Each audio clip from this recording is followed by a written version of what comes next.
Morning student.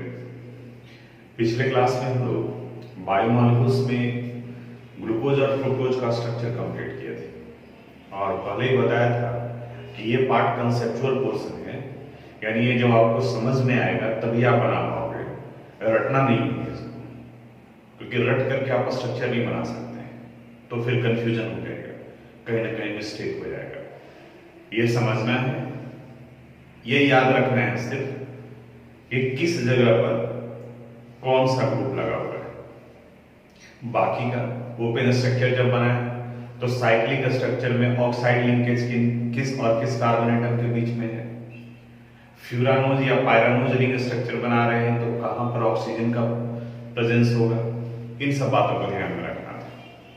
CBSE का syllabus में थोड़ा सा ध्यान में रखोगे कि कौन कौन सा पोर्शन डिलीट किया है। बिहार बोर्ड में सिलेबस डिलीट नहीं किया है, यानी कि पूरे बायोमॉलिक्यूल से पूछा जाएगा। सीबीएसई में मोनोसैकेराइड यानी कि ग्लूकोज और फ्रुक्टोज तक पढ़ना था, वो रिएक्शन इंपॉर्टेंट था। उसके बाद ओलिगोसैकेराइड और पॉलीसैकेराइड को डिलीट कर दिया है। इसके बाद में प्रोटीन्स पढ़ना है सीबीएसई में, विटामिन्स और एंजाइम्स को भी हटा दिया है। इसके बाद में सिर्फ न्यूक्लिक एसिड है, यानी प्रोटीन और न्यूक्लिक एसिड। लेकिन हम लोग इस पूरे टॉपिक को डिस्कस करेंगे क्योंकि अब जो पोर्शन बचा हुआ है वो थ्योरेटिकल है। नोट्स में सारा डिटेल दिया हुआ है जो आपका जरूरत का है, लेकिन फिर भी उन सारे पॉइंट को हम लोग डिस्कस करेंगे। तो सबसे पहले हम लोग प्रोटीन्स के बारे में बात करते हैं। प्रोटीन्स का डेफिनेशन होता है, it is the polymer of alpha amino acids. Amino acids के पॉलीमर्स को प्रोटीन कहा जाता है, जो स्ट्रक्चर के फॉर्मेशन में मदद करता है, यानी कि लिविंग ऑर्गेनिज्म के बॉडी के डेवलपमेंट में, बॉडी के ग्रोथ में प्रोटीन का इंपॉर्टेंट रोल होता है। ये बायोमॉलिक्यूल्स स्टार्टिंग में हम लोग पढ़ेंगे कि विच support the life of living organism. तो हर एक कंपोनेंट, हर एक बायोमॉलिक्यूल्स अलग अलग काम करते हैं। जैसे कार्बोहाइड्रेट का मेजर काम हुआ कि वो रफेज प्रोवाइड करता है, कार्बोहाइड्रेट बॉडी को एनर्जी प्रोवाइड करता है। वहीं प्रोटीन बॉडी के स्ट्रक्चर मेंटेनेंस में मदद करता है, ग्रोथ में मदद करता है। जैसे अगर छोटा बच्चा है तो उसका ग्रोथ ज्यादा होता है बड़े के कंपैरिजन में, तो छोटे बच्चे के डाइट में प्रोटीन का अमाउंट ज्यादा होता है बड़े के रिस्पेक्ट में। और अगर इनका स्ट्रक्चर देखा जाए, it is the polymer of alpha amino acid, alpha amino acid. अब सबसे पहले हम लोगों को अमीनो एसिड्स के बारे में बात करना होगा कि अमीनो एसिड्स क्या है और यहां पर इसके अल्फा का मतलब क्या है। अमीनो एसिड्स वैसे ऑर्गेनिक कंपाउंड को कहा जाता है विच हैज अमाइन ग्रुप, यानी कि NH2 as well as carboxylic group, यानी कि जिसमें अमाइन ग्रुप भी हो और एसिड भी प्रेजेंट हो, उन्हें अमीनो एसिड्स कहा जाता है। पूरे सीनियरिटी टेबल में कार्बोक्सिलिक ग्रुप सीनियर मोस्ट में आता है, तो इस कार्बोक्सिलिक ग्रुप के पोजीशन के अनुसार से अमाइन कहां पर है, अल्फा कार्बन पर है, बीटा कार्बन पर है या गामा कार्बन पर है। अमीनो एसिड्स को अल्फा, बीटा और गामा में क्लासिफाई करते हैं। जैसे यहां देखो, ये हो गया R CH NH2 और ये COOH, ये फंक्शनल ग्रुप है और ये इस कार्बन एटम पर जुड़ा हुआ अल्फा पर, तो इस अमीनो एसिड को कहा जाएगा alpha amino acid, amino acid. अगर इसे हम लोग लेते हैं RCH NH2 CH2 COOH, तो यहां कार्बोक्सिलिक एसिड के बगल का ये कार्बन एटम अल्फा है और इसके बगल का कार्बन एटम बीटा है, और यहां इस बीटा कार्बन एटम पर अमाइन ग्रुप लगा हुआ है, इसलिए इसे बीटा अमीनो एसिड कहा जाएगा। तो अब आपको समझ में आ गया होगा कि अल्फा नाम क्यों पड़ा, क्योंकि amine group alpha carbon atom पर जुड़ा हुआ है। उसी तरह से बीटा, उसी तरह से गामा। लेकिन प्रोटीन का अगर हम लोग, ये अमीनो एसिड्स के टाइप हो गए, लेकिन अगर प्रोटीन का स्ट्रक्चरल अरेंजमेंट हम लोग देखें तो प्रोटीन्स में mainly alpha amino acids present होता है। अगर अमीनो एसिड्स के बारे में और हम लोग थोड़ा सा जाने तो अमीनो एसिड्स में कार्बोक्सिलिक ग्रुप भी है और अमाइन ग्रुप भी है। ये कार्बोक्सिलिक ग्रुप एसिडिक नेचर का होता है और अमाइन ग्रुप बेसिक नेचर का होता है। अगर दोनों का नंबर इक्वल है तब उस कंडीशंस में अगर अमाइन ग्रुप और कार्बोक्सिलिक ग्रुप इन दोनों का नंबर इक्वल है तो अमीनो एसिड्स न्यूट्रल नेचर का होगा। अगर अमाइन का कॉम्पैरेटिव नंबर ज्यादा है in comparison to carboxylic group तब ये बेसिक नेचर का होगा। और अगर अमाइन के रिस्पेक्ट में कार्बोक्सिलिक ग्रुप का नंबर ज्यादा है तब ये अमीनो एसिड्स एसिडिक नेचर का होगा। यानी 2 पॉइंट क्लासिफिकेशन अगर हम लोग अमीनो एसिड्स का करें तो on account of the position of amine group amino acids can be classified as alpha, beta and gamma. On account of their acidic, basic or neutral behavior, amino acids may be neutral, acidic or basic, and it depends on the comparative number of amine group and carboxylic group. If the number of amine group is more than carboxylic group, amino acids should be basic in nature. If carboxylic का number ज्यादा है तो acidic nature का, और दोनों का number अगर बराबर है तो वो neutral होगा। बाकी इनके डिग्री ऑफ डिसोसिएशन पर भी डिपेंड करता है, वो भी एक फैक्टर है, क्योंकि कार्बोक्सिलिक ग्रुप वीक एसिड में आता है, ये कंप्लीटली आयोनाइज नहीं करता है। तो नंबर सेम होने के बावजूद भी एसिडिक या बेसिक हो सकता है। तो आप एग्जैक्ट नंबर ना बता करके कंपैरेटिव वर्ड यूज करो। तो कंपैरेटिव करने का मतलब अगर अमाइन का नंबर कंपैरेटिवली ज्यादा है तो वो बेसिक नेचर का होगा। ये अमीनो एसिड्स का क्लासिफिकेशन हुआ। एक और क्लासिफिकेशन है अमीनो एसिड्स का। कई टाइप हैं अमीनो एसिड्स के, essential and non essential amino acids. ये सारा पीडीएफ में है, यहां सिर्फ हम डिस्कस करते जा रहे हैं। इसेंशियल और दूसरा टाइप है नॉन इसेंशियल। नॉन इसेंशियल नाम से ही पता चल रहा है, इसेंशियल यानी कि जो जरूरत का हो, जो जरूरी हो। तो कुछ एक अमीनो एसिड्स का सिंथेसिस हमारे बॉडी में खुद ब खुद होता है। तो जो हमारे बॉडी में खुद सिंथेसाइज होता है, जैसे एलानिन, इनका सिंथेसिस हमारा बॉडी रिक्वायरमेंट के अनुसार से खुद करता है, तो इन्हें बाहर से आपको सप्लाई करने की जरूरत नहीं है। तो वैसे अमीनो एसिड को नॉन इसेंशियल अमीनो एसिड्स कहा जाता है। जो हमारा बॉडी सिंथेसाइज नहीं करता है, जो हमारे बॉडी का रिक्वायरमेंट है बट वो सिंथेसाइज नहीं करता है, तो वो हमें डाइट के थ्रू सप्लाई करना पड़ता है। और वैसे अमीनो एसिड्स को इसेंशियल अमीनो एसिड्स कहा जाता है। यानी जो आपको डाइट से देना है, जो आपके बॉडी में सिंथेसाइज नहीं होता है, वो इसेंशियल। जैसे कई है इसमें, आप एनसीईआरटी बुक देखना तो उसमें पूरा टेबल ही दिया हुआ है इसेंशियल और नॉन इसेंशियल अमीनो एसिड्स का। थोड़ा सा एक बार गौर से देखना, बट कम से कम एक एक एग्जाम्पल जो है जरूर याद रखिएगा। जैसे हिस्टेडाइन को रखा गया है इसेंशियल अमीनो एसिड्स में, जो हमारा बॉडी खुद सिंथेसाइज करता है, उसे हम अपनी तरफ से हम डाइट में नहीं लेते हैं, हमें सप्लाई करने की जरूरत नहीं होती अपने बॉडी को, उन्हें नॉन इसेंशियल अमीनो एसिड्स कहा जाता है। तो ये इनका क्लासिफिकेशन हुआ। अमीनो एसिड्स एक्वस सॉल्यूशन में जाने के बाद भी ये अल्फा अमीनो एसिड्स को ही लेकर चलते हैं, NH2 COOH। एक्वस सॉल्यूशन में जाने पर ये ज्विटर आयन का फॉर्मेशन करता है, NH3 एंड COO-। इसके ऊपर में प्लस चार्ज। इस आयन को ज्विटर आयन कहते हैं। थोड़ा सा अमाइन याद कीजिए, क्योंकि इसके ठीक बाद ही हम लोग पढ़े थे और बताए थे कि ज्विटर आयन वैसे आयन को कहा जाता है which has cationic as well as anionic part। और वहां भी बताए थे कि जिस तरह से अमाइन में ज्विटर आयन का फॉर्मेशन होता है, उसी तरह से प्रोटीन के केस में अमीनो एसिड्स में भी ज्विटर आयन बनता है। तो दोनों में से कोई एग्जाम्पल दे सकते हो, या तो आप अमाइन वाले केस का एग्जाम्पल दे सकते हो या फिर यहाँ अमीनो एसिड्स का दे सकते हैं। तो एक्वस सॉल्यूशन में एक्चुअली ये प्रोटॉन लूज किया, तो यहाँ निगेटिव चार्ज और इसके H+ को ये लेकर NH3+ में कन्वर्ट कर गया।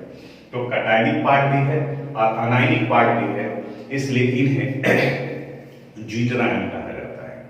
ये प्रोटीन के बेसिक पार्ट से रिलेटेड हुआ, यानी कि इनके स्ट्रक्चर से रिलेटेड हुआ, क्लासिफिकेशन से रिलेटेड हुआ। अब जरा सा इनके स्ट्रक्चर के बारे में बात करते हैं हम लोग। प्रोटीन्स को polymer of alpha amino acids कहा जाता है।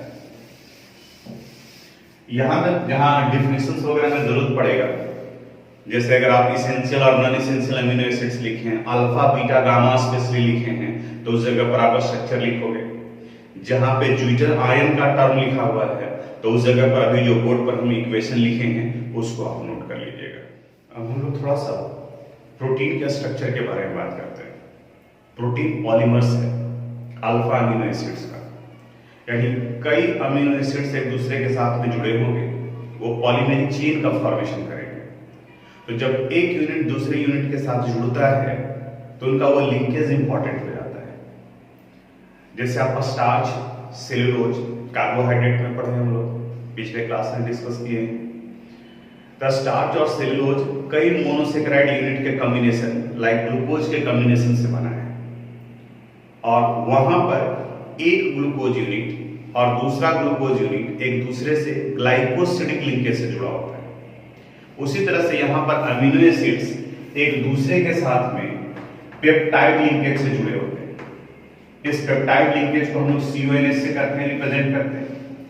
उसी को अगर स्ट्रक्चरल फॉर्म में रिप्रेजेंट किया जाए तो C को और यहां पर NH ये लिखा जाता है। एक्चुअली एक अमीनो एसिड्स का कार्बोक्सिलिक यूनिट और दूसरे अमीनो एसिड्स का अमाइन ग्रुप, ये दोनों सामने आता है तो कार्बोक्सिलिक ग्रुप का OH और NH2 यानी अमाइन का H H2O के फॉर्म में बाहर चला गया, और ये दोनों कंबाइन करते हैं और इसी लिंकेज को पेप्टाइड लिंकेज कहा जाता है।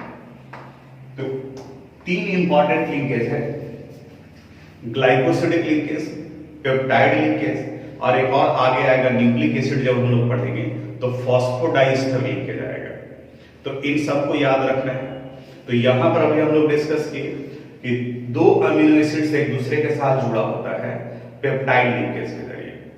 इनके पॉलीमेरिक अरेंजमेंट की वजह से इनका दो टाइप होता है, एक फाइब्रस प्रोटीन और दूसरा globular protein. Fibrous protein linear form में होता है, स्ट्रेट शेप में होता है, और ये वाटर इनसॉल्युबल होते हैं, यानी वाटर में डिसॉल्व नहीं होता है। और इसके एग्जांपल्स में आप केराटिन हेयर में पाया जाता है, बाल में पाया जाता है, जिसकी वजह से ब्लैक कलर होता है। आप पढ़े भी होंगे कि एज के साथ में केराटिन का कमी होता है, या अगर किसी बीमारी की वजह से भी केराटिन की कमी होता है तो कम एज में भी बाल पड़ता है, और एक एज के अनुसार से होता है। मायोसिन ये भी प्रोटीन है, मसल्स में पाया जाता है, और ये फाइब्रस प्रोटीन के एग्जाम्पल होते हैं। वही अगर पॉलीमेरिक चेन क्वाइल्ड कर गया, घूम गया, तब वो ग्लोबुलर प्रोटीन कहा जाता है। ये ग्लोबुलर प्रोटीन वाटर सॉल्युबल होते हैं, और इनके एग्जाम्पल में एल्बुमिन अंडे में पाया जाता है।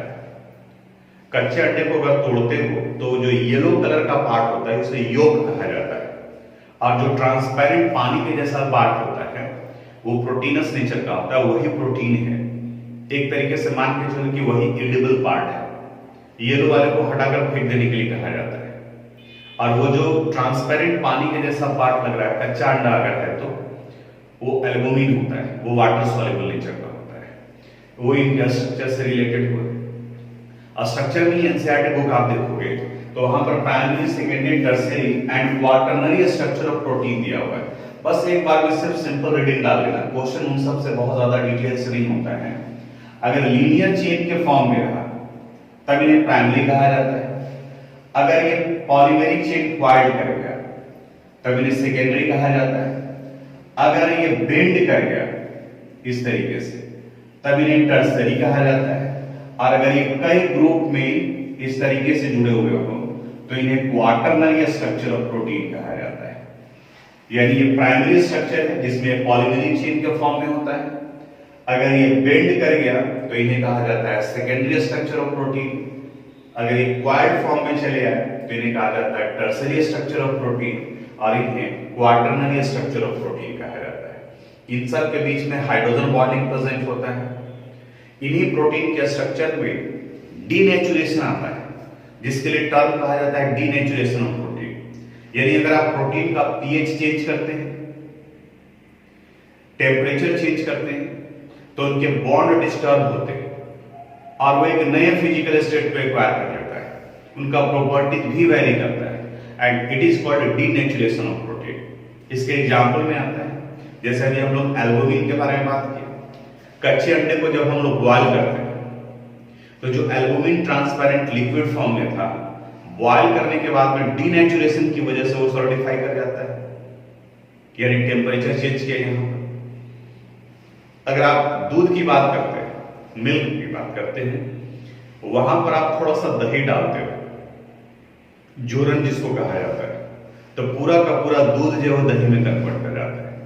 तो जो आप दही डाल रहे हो वो वहां पीएच चेंज कर रहे हैं, और जब वो डीनेचर्ड होने की वजह से दही में कन्वर्ट करता है, तो डीनेचुरेशन करने का मतलब इनके बॉडी को शिफ्ट करना, इनका बॉन्ड को डिस्टर्ब करना, या तो टेम्परेचर चेंज करके या फिर उनके पीएच को चेंज करके।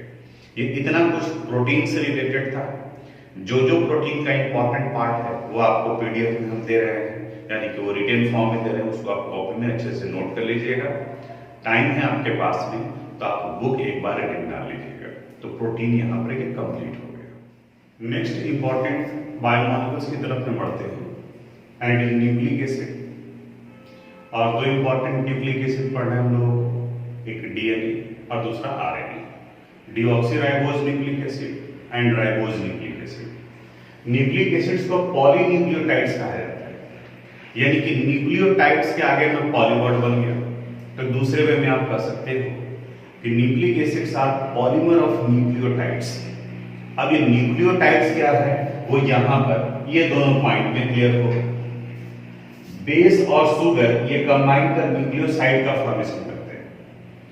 शुगर, बेस और फॉस्फेट ये कंबाइन कर न्यूक्लियोटाइड्स का फॉर्मेशन करते हैं।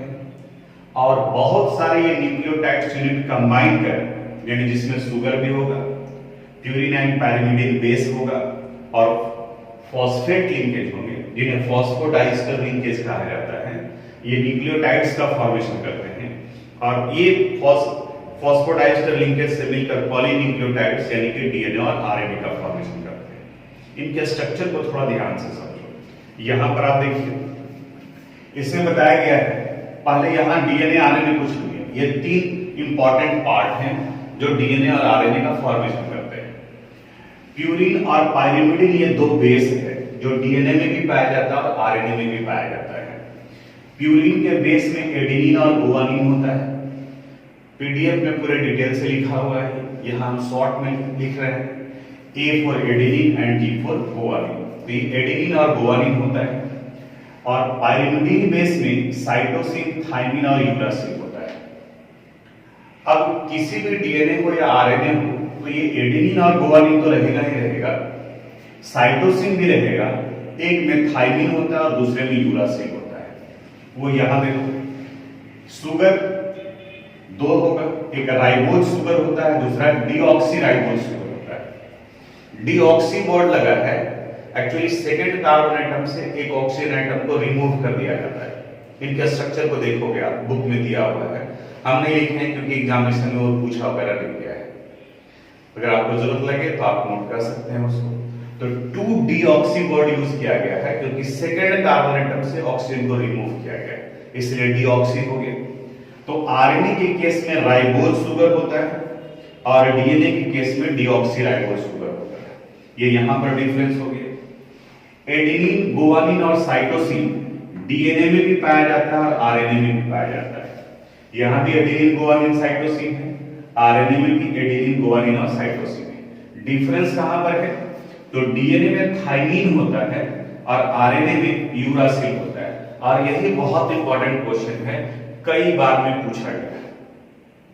आपसे पूछ देगा कि डीएनए में कौन सा पाइरिमिडिन बेस एब्सेंट होता है, तो पाइरिमिडिन बेस में साइटोसिन, थाइमिन और यूरासिल है, तो साइटोसिन तो रहेगा ही रहेगा, थाइमिन भी है, तो एब्सेंट कौन हो गया? यूरासिल हो गया।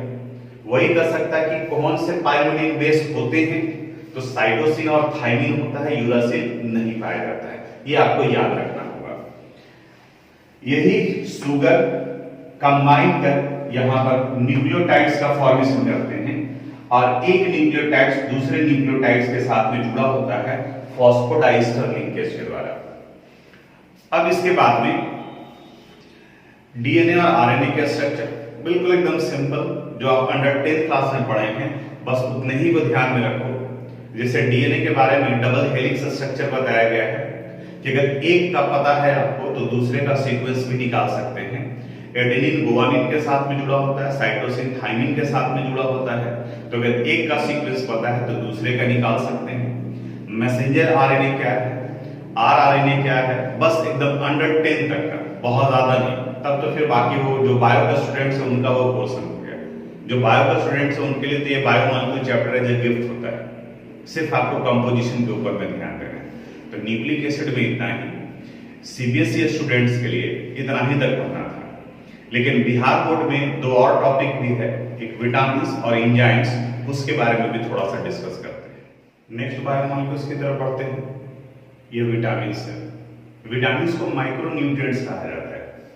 माइक्रो यानी कि स्मॉल, चूंकि ये बहुत कम अमाउंट में हमारे बॉडी को चाहिए होते हैं, इसलिए इन्हें माइक्रो न्यूट्रिएंट्स कहा जाता है। लेकिन इनका इंपॉर्टेंट रोल है, ये आपके हेल्थ को मेंटेन रखने में मदद करता है, आपके प्रॉपर ग्रोथ में ये मदद करता है, आपके हार्मोन के सेक्रेशन में ये मदद करता है, यानी कि कई तरीके का फंक्शन ये हमारे बॉडी में करता है।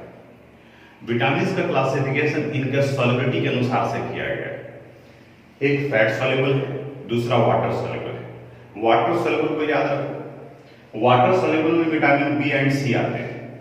विटामिन बी में एक्सेप्ट विटामिन B12, यानी कि B12 को छोड़कर, विटामिन B12 बी का बहुत सारा टाइप है जिन्हें हम लोग एक साथ में कंबाइन कर विटामिन बी कॉम्प्लेक्स भी कहते हैं। तो विटामिन बी का 12 पार्ट B12 ये वाटर सॉल्युबल नहीं है, अदरवाइज बाकी बी और सी ये वाटर सॉल्युबल होते हैं, जबकि ए, डी, ई एंड के ये फैट सॉल्युबल है। हमें अगर विटामिन की डिफिशियंसी से डिजीज होता है तो उसे हाइपोविटामिनोसिस कहा जाता है, और अगर एक्सेस अमाउंट में विटामिन लिए, जैसे हाइपरटोनिक और हाइपोटोनिक, याद आ रहा है सॉल्यूशन चैप्टर में पढ़े थे, तो उसी तरह से यहां पर भी हाइपरविटामिनोसिस और हाइपोविटामिनोसिस भी होता है। यानी कि अगर एक्सेस अमाउंट में विटामिन आपके बॉडी में स्टोर्ड हो गया है तो वहां भी डिजीज हो सकता है। अगर आपके बॉडी में विटामिन का डिफिशियंसी है तो उसकी वजह से भी डिजीज हो सकता है। अब कब हमें ज्यादा लेना है, कब कम लेना है, ये इनके इस फैक्टर पर भी डिपेंड करता है। जैसे ए, डी, ई एंड के, ये आपको रेगुलर डाइट में सप्लाई करने की जरूरत नहीं है, ये आपके बॉडी में स्टोर्ड भी रह जाता है। जैसे विटामिन डी, इसके बारे में आप सुने कि हमारा बॉडी खुद सिंथेसाइज करता है सोलर एनर्जी के प्रेजेंस में। यानी कहा जाता है कि अगर सप्ताह में एक दिन भी अगर आप धूप में रहते हैं, 10 मिनट, 15 मिनट, आधे घंटे का टाइम आप दे रहे हैं, तो विटामिन डी आपके बॉडी में आ जाएगा। यानी वो एक सप्ताह 10 दिन का वो काम कर लेता है, क्योंकि ये फैट सॉल्युबल है। लेकिन विटामिन बी और सी ये आपको आपके डाइट में रेगुलर होना चाहिए। जैसे विटामिन सी सिट्रस फ्रूट में पाया जाता है, तो अगर आपके बॉडी को सिर्फ 1 ग्लास विटामिन सी का जरूरत है और आप 4 ग्लास जो जूस पी लिए, तो बाकी का 3 गिलास वो आपके बॉडी से थ्रू यूरिन बाहर चला जाएगा, वो आपके बॉडी में स्टोर नहीं रहेगा, कल फिर आपको सप्लाई करना पड़ेगा। तो विटामिन बी और विटामिन सी ये रेगुलर सप्लाई में जाता है। दूसरा इनके सोर्सेस और डिफिशियंसी डिजीज जो अंडर 10th क्लास में आपको याद करवाए हैं आपके टीचर। एनसीईआरटी बुक में वो एक टेबुलर फॉर्म में दिया हुआ है, पीडीएफ में हम पेज नंबर और टेबल दे दिए, आप उसको लिखोगे, बिल्कुल कॉमन है, रिपीटेशन हो रहा है, तो उसी टेबल को वहां पर आप अपनी कॉपी में नोट करते वक्त में लिख लीजिएगा। विटामिन ए का सोर्स क्या है और उसकी वजह से कौन सा डिफिशियंसी डिजीज है। वो तो नीचे क्लासेस में है, स्टूडेंट याद किया है कि विटामिन ए की कमी से नाइट ब्लाइंडनेस होता है, बी की कमी से बेरी होता है, सी की कमी से स्कर्वी होता है। उसी को एक बार रिपीट कर लेना, आपको याद है फिर भी अपनी कॉपी में एक बार जरूर लिखिएगा। तो विटामिन से रिलेटेड था। अभी तक जो जनरली क्वेश्चन पूछा हुआ है वो ये वाटर सॉल्युबल और फैट सॉल्युबल, इसी से रिलेटेड कह दिया कि विटामिन सी वाटर सॉल्युबल और फैट सॉल्युबल।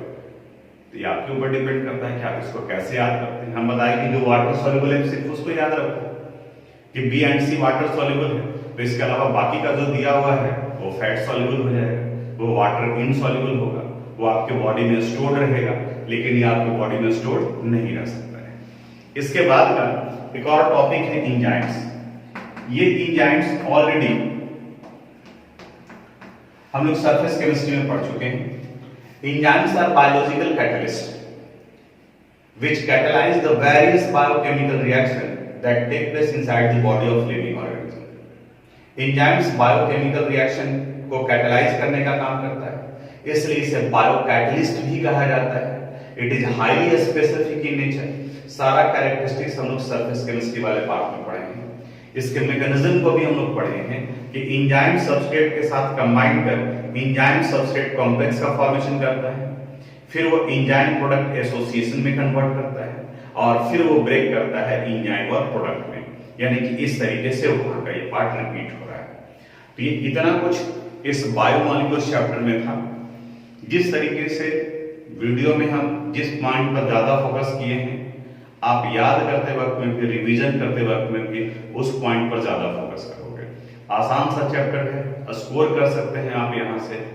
स्ट्रक्चर पर थोड़ा फोकस करोगे, ग्लूकोज के स्ट्रक्चर के समय डिटर्मिनेशन में जो रिएक्शन दिया गया है उस वाले पोर्शन पर आप रिपीट करोगे, और बाकी तो आप सैंपल पेपर खरीदे होंगे, वहां पर जो क्वेश्चन दिया है उसके अनुसार जो थ्योरेटिकल है उसको तो आपको क्वेश्चन आंसर याद करना पड़ेगा।